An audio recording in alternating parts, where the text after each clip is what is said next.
Selamat pagi, di sini saya akan mempresentasikan hasil diskusi kelompok kami.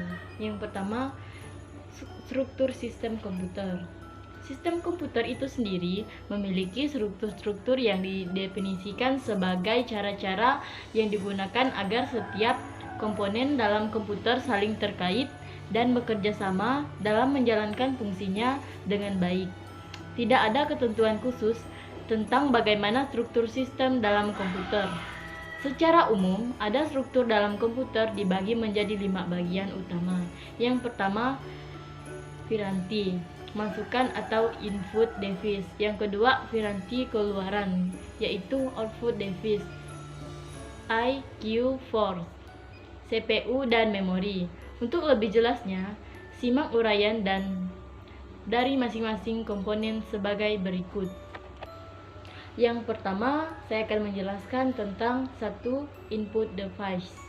Input device termasuk ke dalam perangkat keras komputer yang menangani aktivitas penerima input yang berasal dari luar. Sistem fungsi dari input device adalah memasukkan data atau perintah yang diberikan oleh pengguna ke dalam sistem. Contohnya perangkat yang menjadi bagian input device seperti keyboard, mouse, joystick, scanner, dan touchpad atau masih banyak yang lainnya. Yang kedua, output device. Output device merupakan perangkat keras yang menangani aktivitas keluaran atau fungsi dari output device adalah untuk menampilkan hasil dari pengelolaan data, baik itu berupa soft copy, hard copy, ataupun suara.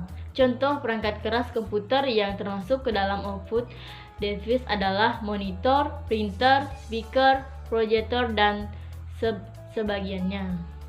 Yang ketiga, I atau key atau port dikatakan sebagai konektor yang berada dalam pengawasan prosesor untuk menangani aktivitas input dan output.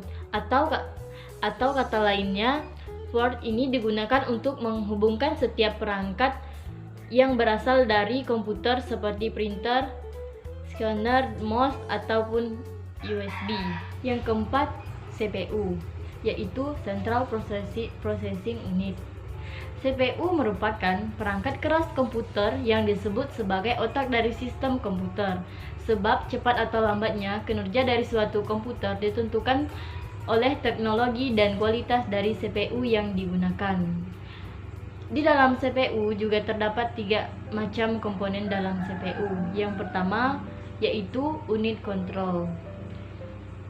Unit kontrol merupakan bagian yang berfungsi untuk mengatur jalan program. Register berfungsi sebagai tempat penyimpanan sementara data, sedangkan diolah untuk lanjut ke pengolahan berikutnya. Yang terakhir, memori. Memori mengacu pada perangkat yang berfungsi sebagai media penyimpanan dalam sistem komputer. Terdapat 2 jenis sifat memori yang digunakan, yaitu volatile adalah penyimpanan sementara di mana data akan hilang ketika komputer dimatikan, dan non-volatile adalah penyimpanan permanen yang akan menyimpan data walaupun komputer tidak dinyalakan. Baiklah, di sini saya akan melanjutkan penjelasan dari teman saya, yaitu saya akan menjelaskan tentang manajemen file di komputer. Apa sih itu manajemen file? Banyak orang yang tidak mengetahui apa itu pengertiannya. Di sini saya akan menjelaskan tentang pengertiannya. Manajemen file adalah sebuah metode dan struktur data yang digunakan oleh sistem operasi pada komputer untuk mengatur dan mengorganisir file yang ada pada disk atau partisi disk. Sedangkan file system adalah partisi atau disk yang digunakan untuk menyimpan berbagai file di dalam komputer dengan cara tertentu. Adapun pengertian manajemen file secara umum, yaitu sebagai kegiatan yang berhubungan dengan penyimpanan, penempatan, pengumpulan, pemeliharaan, distribusi,